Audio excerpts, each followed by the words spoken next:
Welcome back to the Sketchdom. My name is Jason Sketch, and I'm super excited to bring you guys some more Marvel Champions content. Today, we have an article release for Winter Soldier, and I'm super excited to walk through those new cards with you. I hope you enjoy it as well. Let's head on over to the article and check it out.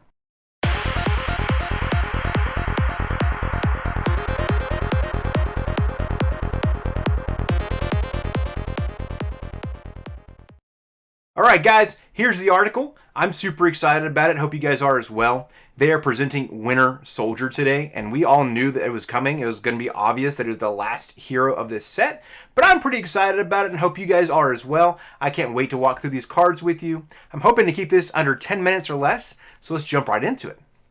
First and foremost, we have the alter ego, which is Bucky Barnes. He's a shield soldier with a recovery of 3. Cybernetically enhanced is his ability. It's an action. Spend 1 resource of any type. Search your deck and discard pile for cybernetic arm and put it into play. So, essentially you're spending the cost of cybernetic arm to get it into play, but you're able to find and look for it. So really at the end of the day, it's not that big of a deal. You're finding an item that you need for the rest of the game. On top of that, here's the cybernetic arm. This is the attachment and an upgrade that we're going to be finding. The art on here is beautiful, by the way. You exhaust cybernetic arm. You generate a wild resource for an attack event. That event deals 1 additional damage. To me, that's super exciting. I like playing aggression cards. I like playing attack cards. When I play protection, I play Change of Fortune, which allows me to do damage on the villain's turn. Doing an attack event like this and being able to boost that damage just 1 more makes it feel so good. On top of that, it's a wild resource. So, yes, you spent 1 resource to get this card, but then you're able to come back down and play it as a wild resource for an attack event that you're probably going to end up doing anyways, or at least I'm going to end up doing anyways. And to me, this feels like a pretty good card. Check out the flavor text on here. It says Bucky was a skilled fighter before the arm. With it, he's downright scary. That's Steve Rogers. Very cool. So, we know that in alter ego form, the first thing you're going to do is you're going to find that cybernetic arm and then put it into play. A great combination right off the bat. Probably one of the first things you're going to do and one of the few reasons you're going to come down into alter ego. Now, I do think this picture of this card is super fun. I'm pretty excited about it. The image is pretty great. The Captain America coffee cup is just beautiful. I'm excited for Bucky Barnes. But let's see what he does on his hero side. By the way, he has 11 hit points, which is pretty crazy. I think that's pretty great. And a hand size of 6. So, pretty average, but I expected him. So many heroes we've seen recently have like 9 hit points. I thought he might be 10, closer to the Captain America hero. So the fact that he's 11 is pretty cool. We go up to Winter Soldier, and here he gains the Shield and Soldier trait. I think before, he also had the Shield and Soldier trait. So that's a really cool trait on both sides of his card, so you're not going to have to worry about which side of the card you're going to be getting things on, but rather you're going to be able to use Shield on either side and the Soldier trait on either side. The only card I can think of for Soldier right now is Mission Training, or Mission Leader, that came with Cable. So he might be helpful here with a leadership build for Winter Soldier. And then, of course, all the shield stuff that's come out recently, you're going to be using a lot of shield aspects for the Winter Soldier. The art here is great. It's got a 2/2/2, which is pretty awesome. Hand size of 5 and 11 hit points. His response, and this I thought was pretty great, Lethal Protector. After you attack and defeat an enemy, remove 2 threat from a scheme. Fantastic. He's going to keep removing threat from a scheme. He's going to keep clearing things off for you. It's a pretty neat card. After you attack and defeat an enemy, remove 2 threat from a scheme. So he's going to keep clearing scheme. He's definitely going to be probably putting a lot of minion slayer builds just for this purpose. The Red Room trained me to do terrible things. I use those things, those skills, to safeguard others now. So that's a quote from Bucky Barnes. That's cool. I didn't know he was in the Red Room, so I'm going to have to go back and experience and explore that a little bit. But we'll do that when we do his hero dossier much later in the future. Let's check out what comes with his kit. First and foremost, Metal Punch. You deal 7 damage to an enemy. If you exhausted Cybernetic Arm to pay for this event, this attack gains Overkill. So already we're seeing another benefit for him fighting minions. He's going to be taking out minions with 8 points of damage and able to do Overkill with it if he's using that Cybernetic Arm. Otherwise, he's at least dealing 7 damage to an enemy. And when we're facing those Thunderbolts, those big hits are a huge deal. Arm block. It's a hero interrupt. When an enemy attacks, deal 3 damage to it. If you exhausted cybernetic arm to pay for this event, prevent all damage from that attack. That's awesome. That is probably the card that I'm most excited for. Not only is it an attack, it's also a defense. So you're playing it in the villain phase, which means you can combo it with Change of Fortune. A minion attacks you, you deal 3 damage to it. If you need a pop for a 4th, you exhaust that metal arm. On top of that, if he for some reason survives, you're taking no damage from that attack. It's like a powerful punch, but with the benefit of not taking any damage. That's pretty awesome. And it's 1 cost for all of that. And you're using your arm to pop it, so you don't really have to worry about paying for it with another card. That's actually really cool. That's really neat. It's a mental resource. I'm excited. Arm block is probably my favorite card in this kit so far. Next, we have the Winter Mask. You gain the Spy trait. It's an item in attack, so Fitz is going to be able to find it for you and bring it out and shoot. Gemma can put it into play for you for free on top of that as well. So basically, if you have Fitz and Gemma out there, you're not going to have any problems at all.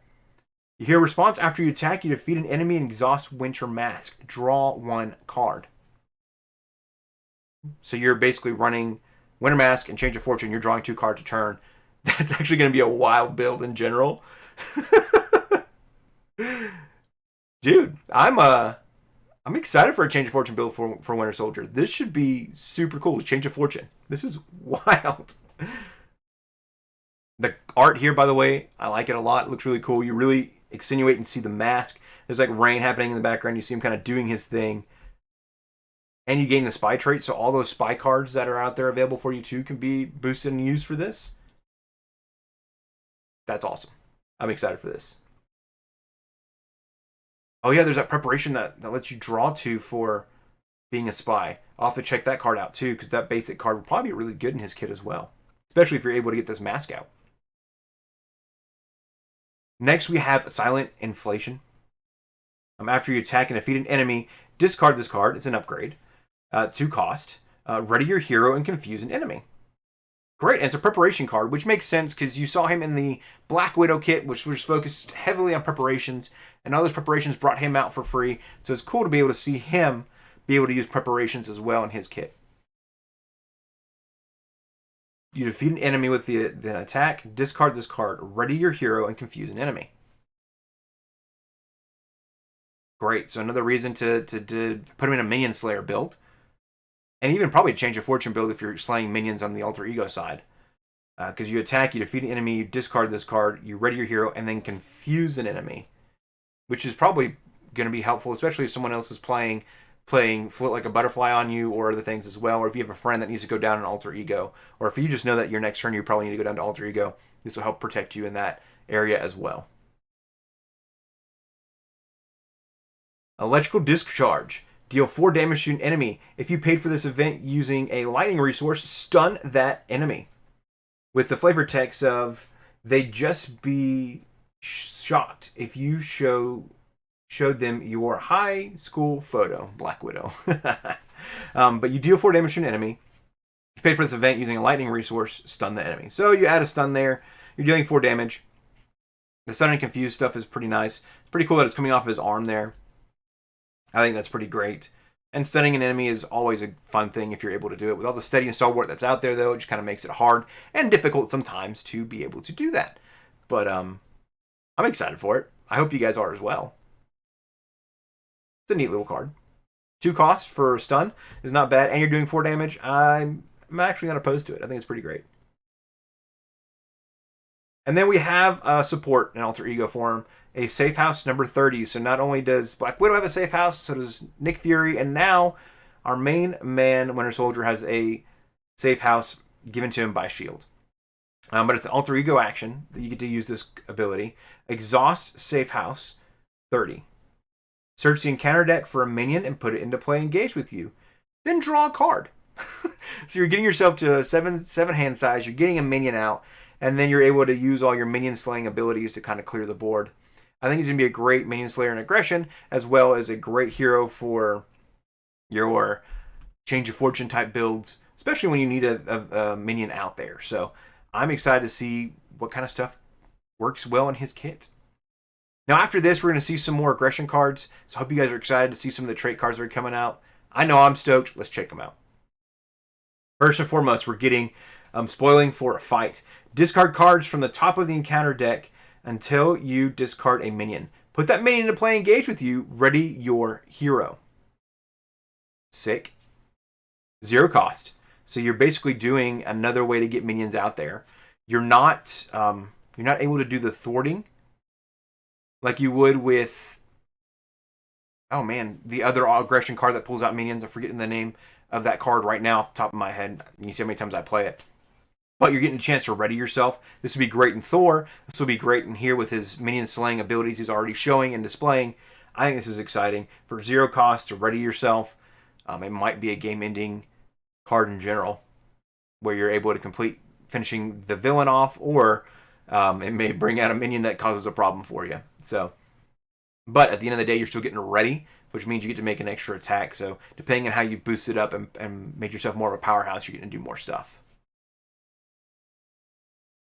To coincide with that, right, we have this aggressive stance. It costs 1. It's an upgrade. It's another aggression card. After you engage a minion, discard this card, search your deck for an attack event, and add it to your hand. That's awesome. You're going to combo it with a card beforehand. This is an upgrade, so it's a preparation. Another preparation card, let's freaking go. Awesome. And it means that you're bringing in minions. You combo this with aggressive stance and lie in wait. You combo it together. So if you pull a minion out, now the minion's there. Then you pop lie in wait. It does 3 damage to that minion automatically. And then you might be able to pop off some of those other things that happen when you've beat a minion down. So actually got a really cool combo there. Really neat stuff, and all relatively cheap for preparations to be played on the table. I'm excited to try this card out. And on top of that, you search your deck for an attack event and add it to your hand. Great combination here. Love the artwork, by the way, of the Jane Foster Thor. Super cool to see that. I'm hoping we'll actually get to see her in the game at some point. Really, really, really neat design. Not just as, I mean, she's already an ally, but I'd love to see her as a hero. So, like the card art a lot. Probably will just play it because the card looks so pretty. And of course, we have another upgrade coming out. It's a title, Man on the Wall. Play only if your identity has the soldier trait. So Captain America and Cable are going to be able to play this as well. Hero action, exhaust Man on the Wall. Reduce the cost of the next card you play this phase by 1 for each minion engaged with you. Oh, that's cool. So if you are playing Minion Slayer and you have a lot of minions out in front of you, or change of fortune build, but that's going to only work in aggression. So Minion Slayer, you have a lot of minions out in front of you. You exhaust this. You reduce the cost of the card you play this phase by 1 for each minion engaged with you. This might be great for Thor as well. That's actually really cool, because then you could essentially play a big card without worrying about the cost because of all the minions that are out there in front of you. Which is a good display for, I think, a 4-cost ally. So, which happens to be the next card. Captain America, you've probably seen him in the background there. I'm excited to see Captain America as another ally in this game, and not an Avenger ally, but a Shield and Soldier ally, which is pretty cool. He's a 4-cost ally, does 2/2, pretty basic, 3 health. That's not too bad. It means he's going to be helpful with anything you need him to do in aggression. He comes in with toughness, so he's already got a defense there for you, so he can make a good block for you there, and then still do some great attacks for you and thwarting in the future. And all of that to say, after Captain America enters play, ready a shield character. On your feet, soldier, is his quote there, his flavor text. That's super cool. He's a mental resource, so you play him in someone like Wasp, and you're going to reoccur him several times, especially if you're trying to run a shield build there. That's actually really neat. To play him in somebody's alter ego form in aggression as well is going to give him some boost and benefit to be able to do several recovers. So if you're super low on health, you recover, play cap, you recover again, or you recover, play cap, ready, go into hero form and do some stuff there as well. That's going to work really well for anybody that's got that shield in alter ego form. And then if you're bringing him in with like 4 minions out on the table in front of you, it's going to cost you basically nothing to get him on the table.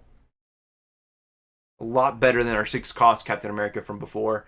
I like this a lot. Him jumping out of a plane. He doesn't have the Avengers trait, which is probably fine. We need some more shield trait stuff anyways. So it's great to have you here, Cap, to be a part of the shield team.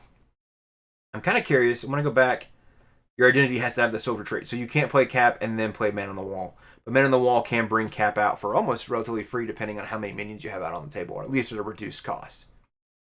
Even then, power of aggression, 2 power of aggressions, or power of aggression and a double is going to bring Cap onto the table. It's not a bad deal for you. Then you have Super Soldiers. It's a team-up card. So we're learning into the basic cards now, which is great to see. So this is going to be great for anybody that's playing Cap and Winter Soldier together, or you have the Captain America Aggression Ally that you have on the table, and you can combo it with this card here. But you deal 6 damage to an enemy. Great. For 3 costs, that's awesome. Give Captain America and Winter Soldier a tough status card. Even better. This is probably one of the best team-up cards I've seen in a long time.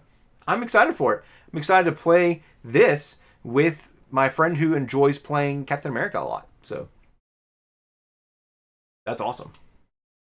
Then we're now moving into the next Thunderbolt Minion that'll be coming out. I'm excited about this. I'm hoping to do more gameplay against the Thunderbolts. We've got Blizzard, who has Villainous Victory 1. After Blizzard attacks a character, search the encounter deck and discard pile for the encased in ice and attach it to that character. Otherwise, stun that attacked character. He's got 16 health, 2 attack, and 1 scheme. But after he attacks, he does this encased in ice thing, which is actually super annoying. So encased in ice is an ice ability attached to your character. It's kind of similar to something that Iceman is already doing. So you're seeing this here with encased in ice. Attached to a character cannot attack enemies other than this card. So you have to attack the ice. Any player can attack this card as if it were a minion. If there is 3 or more damage here, move all but 3 damage from here to attached character and discard this card. Dang. So you really want to try to hit it with pebble picking damage, or you just do 3 points of damage and try not to hurt yourself in the process. So it's a neat card, though. It's going to make things more interesting for that Thunderbolt fight. I'm actually really excited to see it. I enjoyed the Thunderbolt fight, so I'm pretty excited to see that this is another way to change up that Citizen V fight there. Probably one of my favorite villains in the game right now. And last but not least, we have the Slippery Conditions, which is the side scheme for our man. For our man Blizzard here. So we're going to go back to Slippery Conditions here. Sorry about that, guys. But it's still up on the screen there. Perfect. Forced response. After an ally enters play, exhaust it. Then it does add, of course, that wonderful thing where you're drawing an extra card as the first player. And then as your allies are coming in, you have to exhaust them. That's going to be annoying. So it's definitely something I'm going to want to take out pretty quickly. And it's 3 threat per player. So if you're playing a 4-player game, that's 12 threat. So everybody's going to have to turn around, target that, and then go back to what we were doing. And so that's a wild gig. But if you have a good Justice player, you might be able to get it down pretty quickly. And then a good Leadership player can help clear that out. Or some allies that are already on the table can help take care of that. So there's ways to get around it. It's not super terrible, but it is definitely annoying, especially if you're playing Leadership. You're like, cool, I'm wanting to get like 6 more allies on the table. And you just made it more complicated. So, well, guys, I'm not gonna lie. Bucky Barnes, the Winter Soldier, looks like a character to me that I would be excited to play. Out of all the reveals we've had this year, I was excited to see Silk just to see more Web Warriors. I was not that excited about Shuri, if I'm honest, and I was like hit or miss with Falcon. I thought Falcon had some pretty cool cards, but just wasn't like hitting it on the nose for me. Not a big Ariel fan myself, but Bucky Barnes himself, this just looks like it's going to be a lot of fun. Dealing with the minions, another Change of Fortune character, which I like the Change of Fortune build. And he's just got a lot of cool cards in his kit already that we've seen. comboing it with his cybernetic arm being a key piece to what you're doing. So you got to make sure you have some other upgrades out there, some other things to help protect that cybernetic arm. And he's tacking on extra damage every time he attacks. I think he's going to be a lot of fun to play. I'm looking forward to playing him. I hope you guys are as well. If you liked this preview, this first look of Winter Soldier, don't be afraid to hit that like button. Subscribe if you are looking forward to more articles in the future. And I cannot wait to hear your comments down below. Thank you guys so much for hanging out. As always, my name is Jason Sketch, and next time I'll be deadly serious next time. Peace.